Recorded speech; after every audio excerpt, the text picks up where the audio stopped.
सोचो, दिसंबर की एक सर्दी भरी रात है। आप मसूरी के पहाड़ों में एक 100 साल पुराने बोर्डिंग स्कूल के डॉर्मेट्री में लेटे हो। बाहर घनी धुंध है, इतनी गहरी कि सामने खड़ा पेड़ भी मुश्किल से दिख रहा है। खिड़की के शीशे पर हल्की नमी जमी हुई है। डॉर्म में 20 बेड्स हैं। हर बेड पर एक स्टूडेंट कंबल ओढ़े सो रहा है।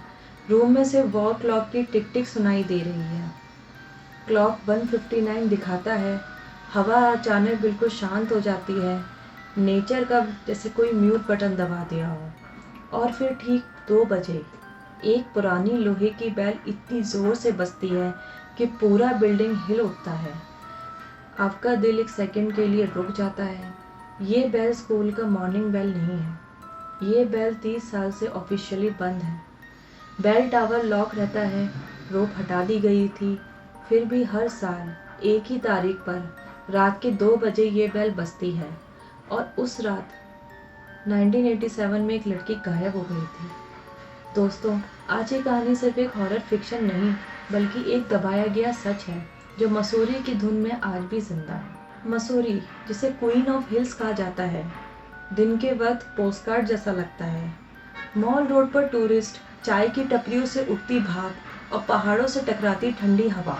लेकिन जब रात होती है और धुंध धीरे धीरे से सड़कों को निगलने लगती है, तब यहाँ की खामोशी अजीब सी लगती है, जैसे हवा में कोई पुरानी कहानी तैर रही हो। 1893 में ब्रिटिश मिशनरियन ने पहाड़ों के एक आइसोलेटेड रिज पर सेंट मैरीज रेसिडेंशियल स्कूल बनवाया था।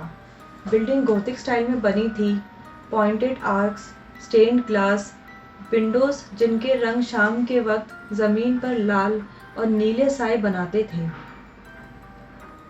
और बीच में एक 60 फुट ऊंचे बेल टावर जो आसमान को छूने की कोशिश करता था।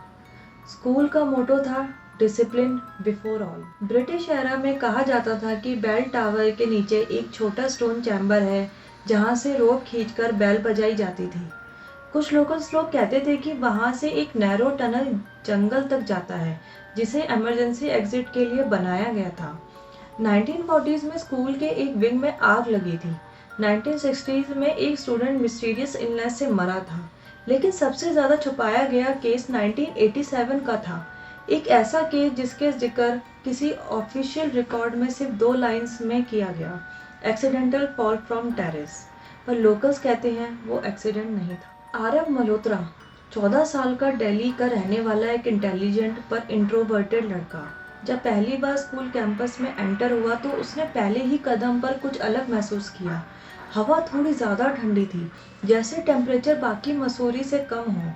ग्राउंड पर धुंध बिल्कुल नीचे बैठी हुई थी, जैसे कोई सफ़ेद दरी बिछी हो। उसके पेरेंट्स ने उसका हाथ छोड़ा और वो ऑफिशियली रूम नंबर 17 का रेसिडेंट बन गया। रूम 17 कॉरिडोर के एंड पर था। यहाँ तक आते आते फुट स्टेप्स की आवाज़ ज़्यादा गूंजती थी।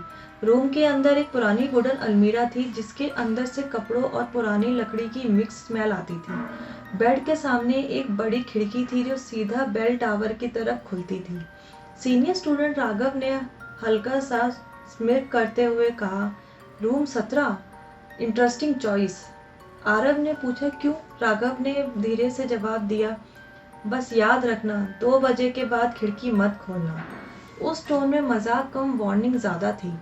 उस रात आरव को नींद तो आई, लेकिन बीच बीच में उसे लगता रहा जैसे कॉरिडोर में कोई धीरे धीरे चल रहा हो। रात बिल्कुल शांत थी। डॉर्मेट्री में हल्की सी स्नोरिंग की आवाज़ और क्लॉक की टिक टिक।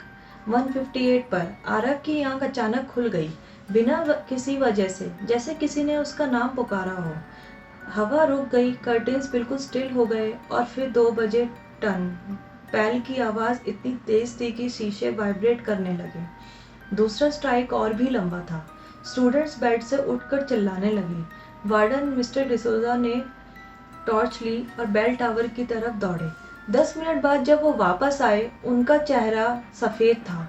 टावर लॉक था, रोप हटा दी गई थी, कोई अंदर नहीं गया। आरव ने हिम्मत करके खिड़की से बाहर देखा। धुंध के बीच एक सफ़ेद परछाई खड़ी थी। एक लड़की, सफ़ेद यूनिफॉर्म, बाल चेहरे पर चिपके हुए और पैर जमीन से कुछ इंच ऊपर। वो सीधा आरव की तरफ देख रही थी। ये शायद उसके थ्रू देख रही थी। आरव की सांस तेज हो गई, उसने आंख झपकी और वो गायब हो चुकी थी। अगली सुबह स्कूल में टेंशन था। कोई ओपनली बात नहीं कर रहा था, लेकिन सबको पता था बेल फिर बजी थी। कबीर, आरव का रूममेट, ना धीरे से बताया कि 1987 में मीरा शर्मा नाम की एक ब्रिलियंट स्टूडेंट थी, डिबेट चैंपियन, टीचर्स की फेवरेट, पर सीनियर्स को उसका कॉन्फिडेंट होना पसंद नहीं था। रैगिंग के नाम पर उसे हर रात टेरेस पर बुलाया जाता था। आरव और कबीर लाइब्रेरी के रिस्ट्रिक्टेड आर्काइव्स तक पहुंच गए। डस्टी शेल्फ्स, पुरानी फाइल्स और एक लॉक ड्रॉर जिसे उन्होंने हेयर पिन से खोला।